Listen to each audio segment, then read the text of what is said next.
Hello, welcome to this video tutorial. I'm going to teach you how to build a custom MVC, of course the OOP version, right?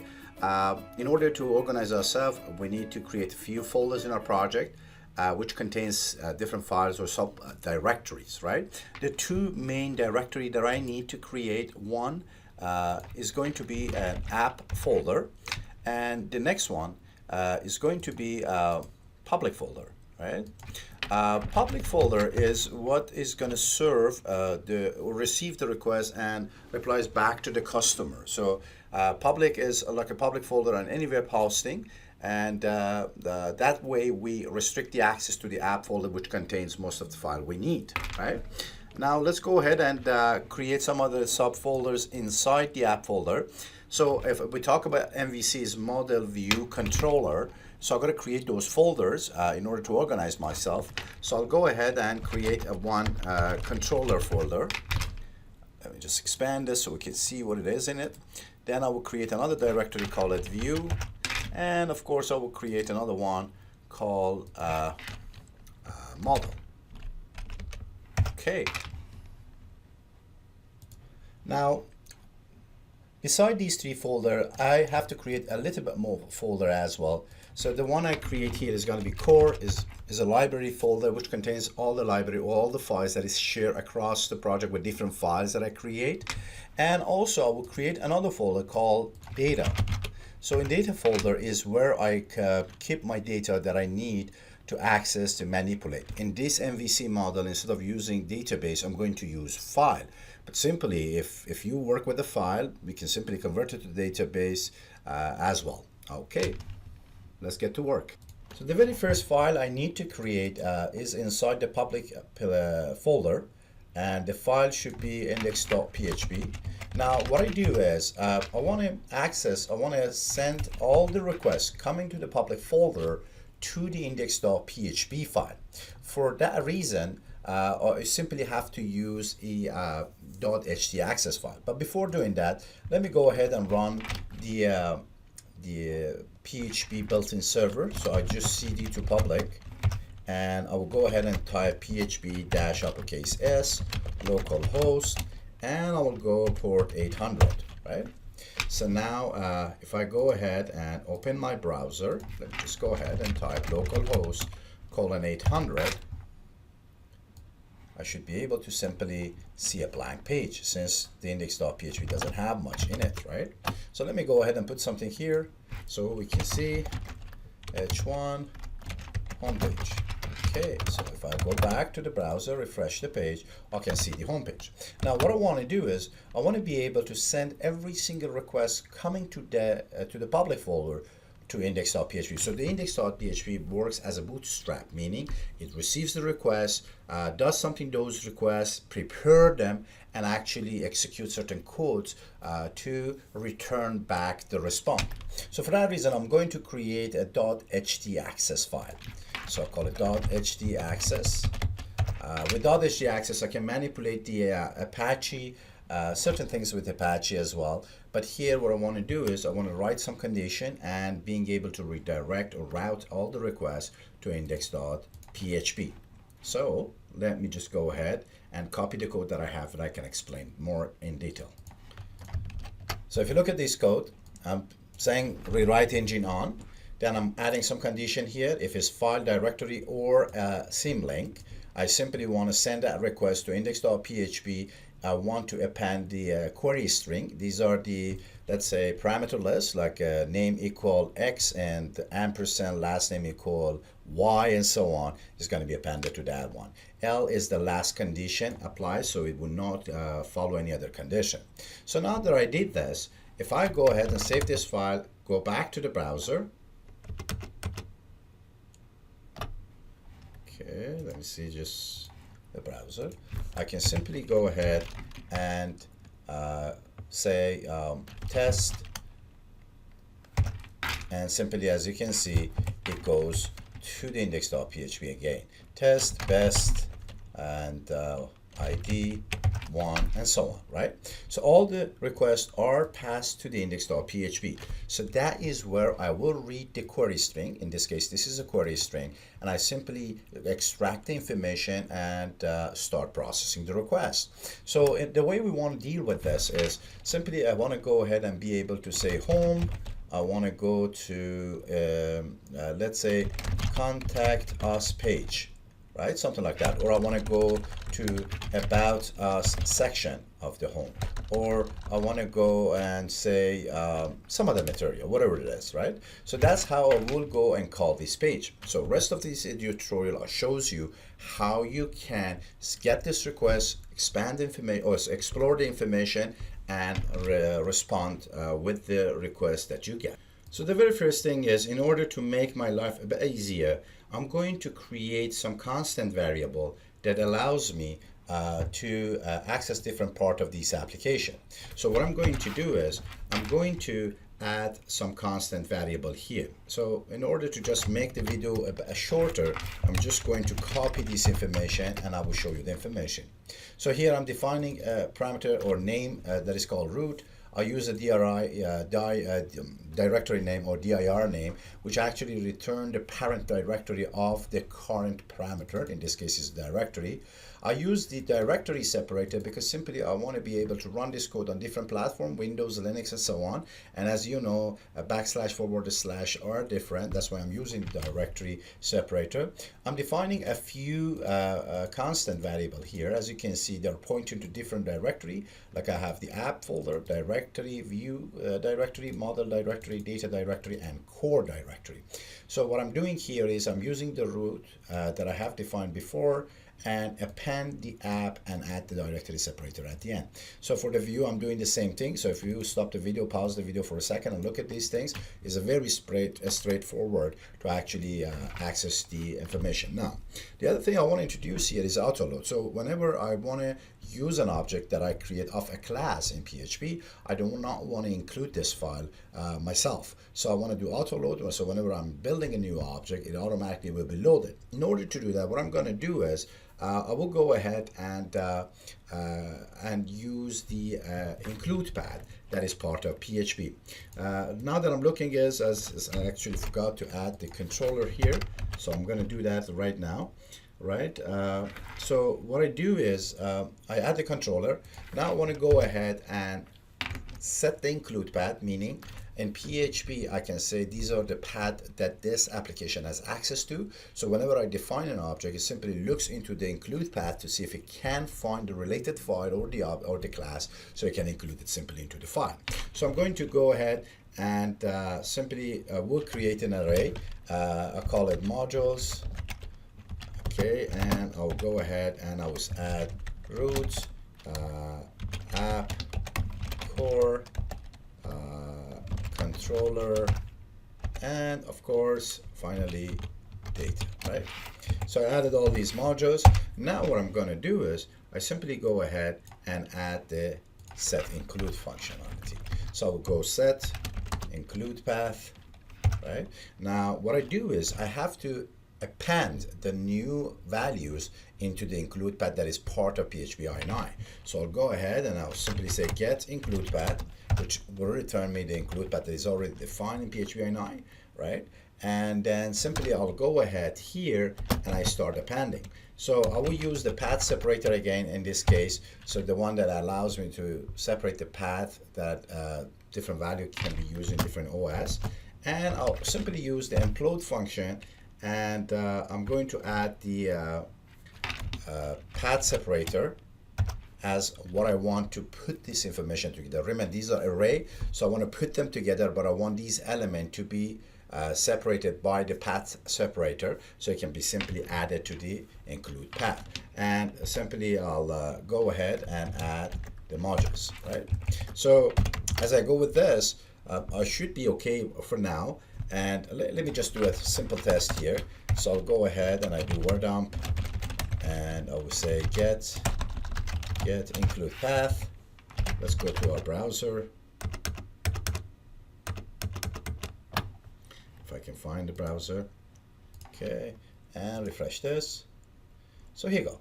As you can see, my path contains the link to all the files that I have added, right? So now that I've done this, next what I have to do is I gotta call the autoloader function as well. So what I'm gonna do is let's go ahead and copy this code from here. We'll go use SPL auto load register, which I would say is go auto load and simply false. So that way I'm saying start doing the autoloader automatically. Now that I've done this, I'm almost there. So what I have to do is when this information from the browser coming in. So let me show you this. Let me do something here. So I'll go ahead and do word dump and server, and simply I want to show you request URI. Request URI. That's what is going to be appended to the end of URL, like the slashes that we had, right? So if I do this right now and I refresh this, then you should be able to see that it's home. So I can go say index, ID 10, name, test, and so on. So you can see all these values that are coming into the application. So what I have to do now is I want to create a class that allows me to extract this information and call the proper methods or proper controller, proper class to actually respond to the request, right? So for that reason, I'll go to the core function and I will create a class. This class, I will call it application.php, right? Oh, sorry, I don't need PHP here. Here you go. So application.php. So the class is created. Okay.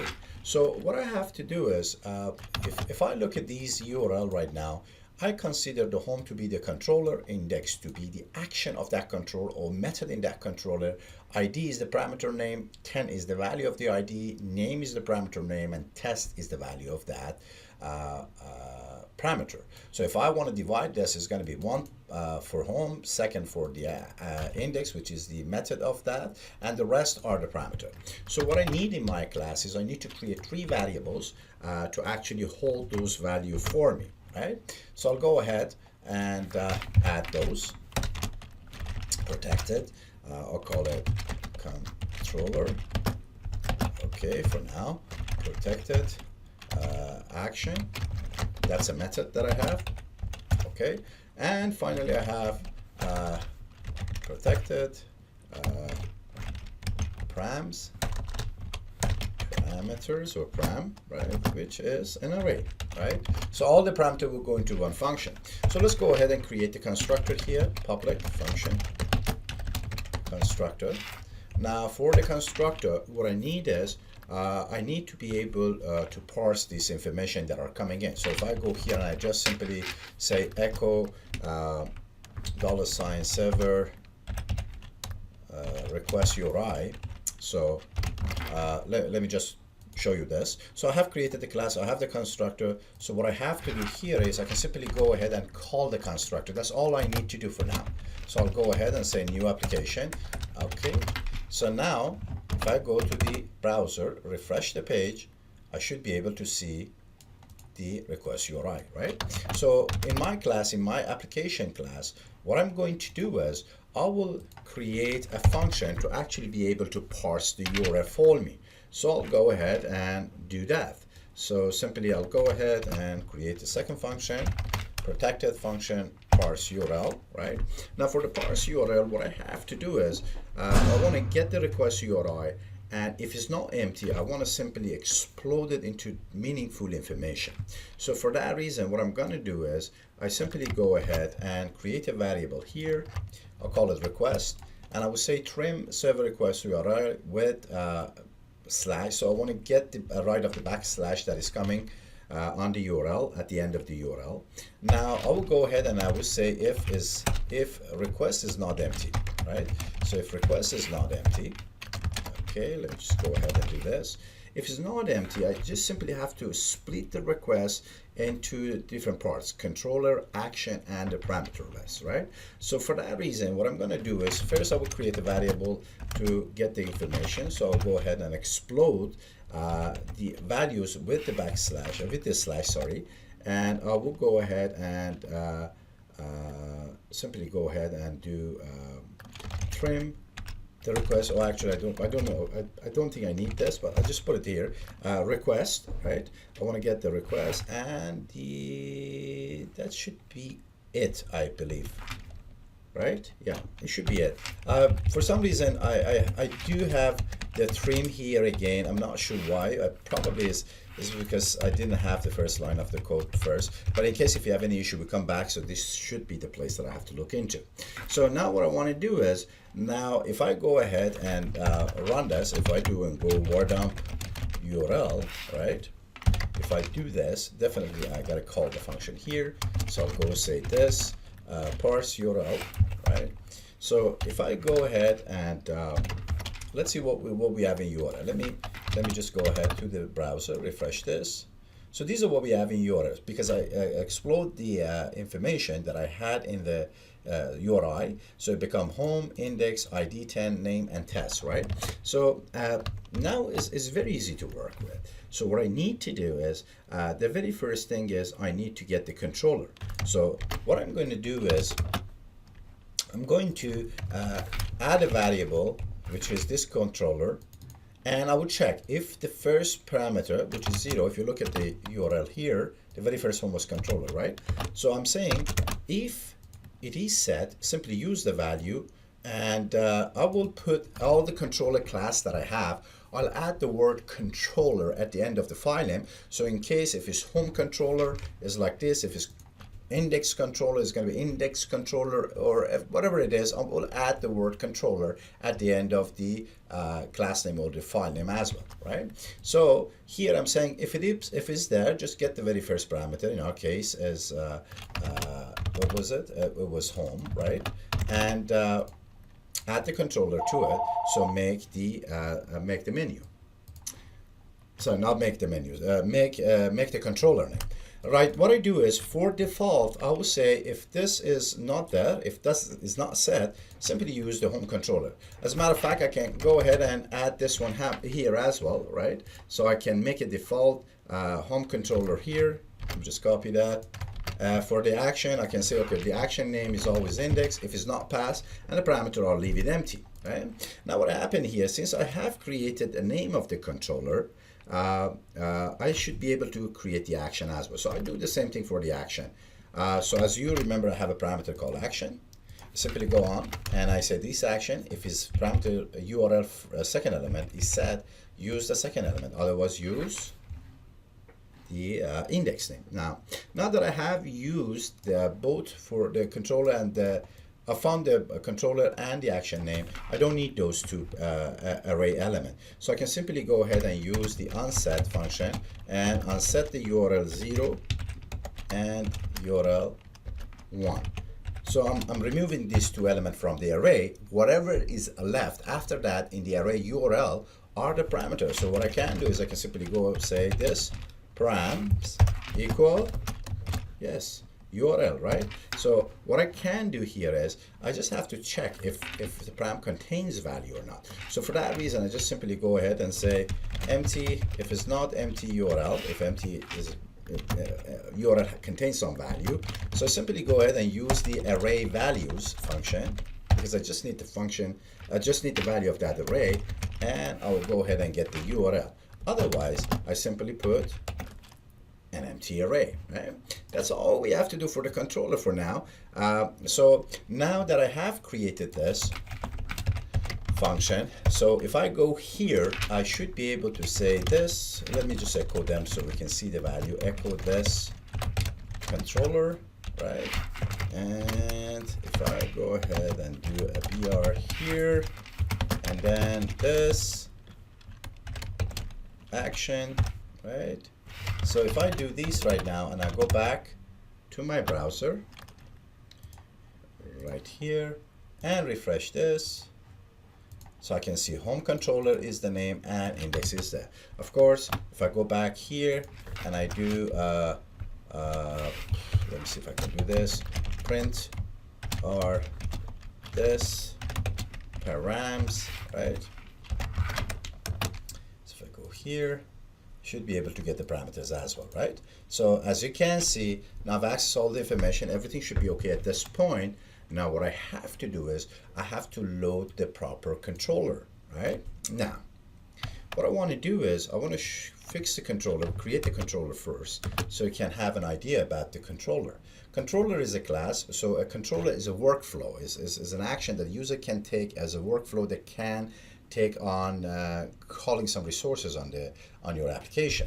So for that reason, I'll go ahead and create a file or a class, I can say. I call it home controller, right? Now, if I go ahead and look at the home controller right now, as I said, the home controller will have few functions that can work with this. So the very first method of function is the public, is the default function, which is index. So I'll go ahead, public function, index, right? Now, what I'm going to do here is, I just go ahead and say echo I am an, let me just go ahead, class and method. Okay. Okay, so what this one does is it just simply prints the class name and so on. So what I have to do here is I'll go back to the application. I have the controller, I have the action. So now is the time to call that controller, because the very first parameter that is in request URI is home, and simply call the home controller. So I'll go back to the application and start completing the rest. So what I have to do is I simply have to have I have to see if the file exists. So I simply go ahead and let me just copy this code, so it's going to be less time on this video as well. So I'll go ahead and say if the file exists, and I'm using the controller constant that I have created in index.php. Do you remember this, right? So I'm using that one because it's not accessible. Remember, all this code are run in index.php. So when I say new application has actually access to the object that is created from application, has access to those constant. So I'll go ahead and say if this controller exists. Look at this. I'm saying controller, this controller. As you can see, the controller is already set there, .php. So meaning it will go to this folder, it looks for the home controller. If it does exist, it simply has to create an object of that controller. How does it do that? Okay, let me just close this. It just simply have to say this controller equal new this controller. As simple as that. So I'm creating an object of that class home controller already, right? Now that I have done this, I just should be able to see a value. Let me check this one. Okay, so now since I have the object, I simply go ahead and say this controller index, right? Remember, the controller is home controller, and the index is a method that I have created here. So now if I go and refresh my browser, simply it has to print the name of the class and the method that this code is, or this text is printing from. So if I go back here, refresh this, I can see I'm in home controller method, home controller index, right? So I can simply get that value in. Let's go back to our application and complete the rest. Now that I have got the controller, definitely I have to check if the method, which in this case is index, exists or not. If it does, then I can simply call the method and pass the parameter if I need to that function. So for that reason, I can simply go ahead and use the if method exists. Method exists, return the true if a function return exists on the class. So in this case, I will pass the class name first, then I will go pass the action. So remember, we have created the action before. So I'm saying if the class, this controller class, contains this action, whatever is the value, simply now is the time to call the method. So the way I can do it, I can go simply say call user function. This is one way of doing it. So in this case, I can pass multiple parameters if I need to, or I can simply use the function array, which I can pass all the parameters as an element to, or parameters to the method, right? So in this case, I'm going to say, okay, pass this on this controller, okay, on this controller, call this function, which is an action, right? So now that I have done this, we have to remember the very first two part is an array, the name of the class and the action, and the last part are the parameter as well. So I'll just simply go ahead and pass the params. So if you look at this right now, what did I do wrong here? Oh, I put the square bracket in the wrong place. No, okay, wrong square bracket. And then I should have just that one. Does this look good? Let me just check my code. If I run this right now, yes, it does. And without calling the action here, simply this function calls my method and pass the parameter, right?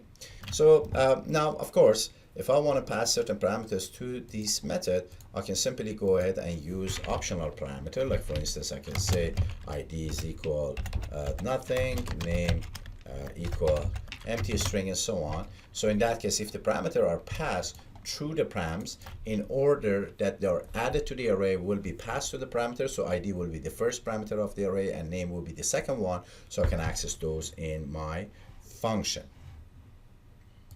Okay, let's see if everything works. I'll go back to the home controller and I'm going to create another function. I'll call it public function. Let's say about us, right? And simply I'll go ahead and copy this one here, and I'm in class blah, method blah, right? So now what happen is, if I go, instead of index, I just simply go and say about us. This is what's gonna happen. Look at this. I'm still in the controller class, but the controller method is about us. So I can add as many as these methods I need based on the workflow that I have, and I have to complete my task. Up to here, I just show you to how to create index.php to run the whole application, how to create the folders, .ht access, building application core functionality, which allows you to split the URI into different parts and simply access those information if you need to, right? So I'll finish this video right here. In my next video, I'm going to do the view as how to create the view, so you get familiar with how to pass the information from your controller to the related view of a method. I hope you enjoyed this video. Watch my next video as well. Have a good day.